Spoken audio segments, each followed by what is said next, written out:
All right, y'all. So I went to that homeless shelter, me and my two babies. Met the girl and got close to the girl, one of the girls in there who was going to church. I started going to church with her. Then she worked at Popeyes, and she was like, she said I should try to get put on because of the manager goes to the same church. So I was like, okay, bet. I'm gonna try to see. So I went in there, met her, whatever. She told me to apply. So I went in there the next, week or something and applied at Popeyes. My friend was already working there. I believe her name was Talisha. So when I went, I put in my application and then I went back to the shelter, with the kids, whatever. I didn't have a car, so I had to walk. I was real sad. I was just like, damn, I ain't want people seeing me like that. I ain't want people seeing me homeless in that shelter, at the shelter. I really, I didn't go out, I didn't go in the neighborhood a lot, because I didn't want people to see me. But I did take my kids like outside to play in the yard sometimes.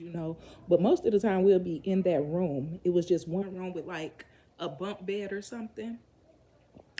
And we had a community bathroom that everybody had to share.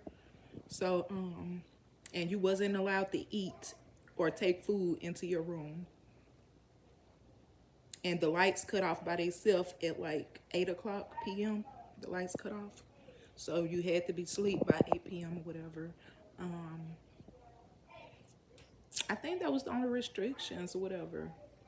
I don't think they made you leave. You didn't have to leave every day. You could be there, but you had to be like in your room or something. And the kids couldn't be too loud or something. But that was the only thing. I think you just couldn't eat in there because I remember I used to sneak snacks. we used to sneak snacks.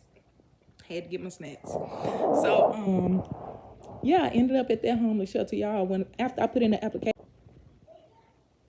had put in that application, y'all, I never had a job before. This is the first time I'm getting a real job. So I'm just used to what they told us. Have good work ethic. You need to keep calling every day. You need to show up. You need to stay on top of the game. So y'all, I used to call this lady Popeye's job every fucking day. Every day. The lady got tired of me calling. She was mad I was calling. I think that's the only reason why she hired me, because I kept calling every day. Every day. Every day. I needed to show her that I was interested, I wanted this, and I needed that. So I ended up going to my first interview, y'all. I went to the interview, baby. I had on this motherfucking suit, a skirt suit, one of them church suits. Like, it was a real deal, like, thick. I was so good. It was, baby, I got the job, but they was like, dang, you didn't even have to do all of that. Baby, I was trying to come to impress.